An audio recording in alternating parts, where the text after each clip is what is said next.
ለምን አንዳንድ ሰዎች ምንም ያህል ችግር ቢያጋጥማቸው ደጋግመው ይነሳሉ፣ ሌሎች ግን ጠንክረው ቢሰሩም ከችግር ወደ ችግር ሲዘዋወሩ ይታያሉ?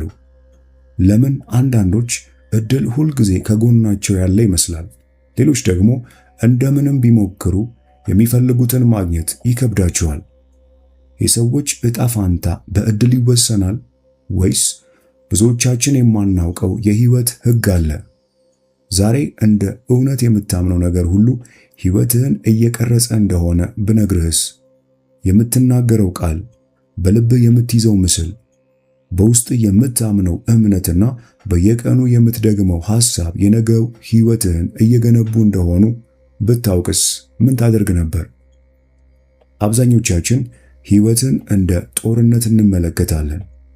በየቀኑ መታገል፣ መጨነቅ፣ መፍራትና መታገስ የህይወት አካል እንደሆነ እናምናለን። ነገር ግን ይህ መጽሐፍ ከዚህ ፈጽሞ የተለየ አስገራሚ ሐሳብ ያቀርባል። ህይወት ጦርነት ሳይሆን ጨዋታ ነው። ልክ እንደ ማንኛውም ጨዋታ የራሱ ህጎች አሉት። እነዛን ህጎች የሚያውቅ ሰው ያሸንፋል ብቻ ሳይሆን ይሳካለታል። እነዚያን ህጎች የማያውቅ ግን ብዙ ቢደክም፣ ቢለፋ፣ ቢጥር በተመሳሳይ ችግር ውስጥ ራሱን ያቆያል። ይህ መጽሐፍ በ1925 በፍሎረንስ ስኮቬል ሼን የተጻፈ ቢሆንም ዛሬም እንደተጻፈ የሚሰማ ጥበብን በውስጡ ይዟል። በውስጡ የሚገኘው መርሆች በሺዎች የሚቆጠሩ ሰዎችን አነሳስቷል። ብዙ የግል እድገት ደራሲዎች ተጽዕኖ አሳድሯል። የመጽሐፉ ዋና መልእክት ግን ቀላል ነው። ውጫዊ ሁኔታን ለመቀየር በመጀመሪያ ውስጣዊ ዓላማህን መቀየር አለብህ። ካፍ የሚወጣው ቃል ኃይል አለው። በአእምሮ የምትስለው ምስል ኃይል አለው። የምታምነው ነገር ሁሉ ኃይል አለው።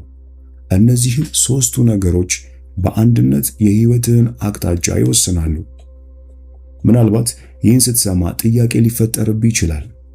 በቃ መልካም ሐሳብ ማሰብ ብቻ በቂ ነው በማለትም ትጠይቅ ይሆናል። መጽሐፉ የሚለው ግን ይህም ብቻ አይደለም።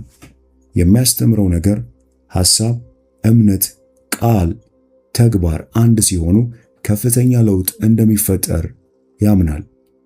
በመጽሐፉ ውስጥ ደራሲዋ ብዙ እውነተኛ ታሪኮችን በመጠቀም እንዴት ሰዎች ከድህነት ወደ ብልጽግና፣ ከፍርሃት ወደ መተማመን፣ ከመከራ ወደ ሰላም እንደተሸጋገሩ ታሳያለች። እነዚህ ታሪኮች ምናልባትም ሁሉም ሰው አያሳምኑ ይሆናል። ነገር ግን መጽሐፉ የሚጋብዘው አንተ እነዚህን ሐሳቦች በራስህ በህይወትህ ላይ እንድትተገብራቸው ነው። በዚህ ቪዲዮ ውስጥ የዚህን ድንቅ መጽሐፍ የመጀመሪያውን ክፍል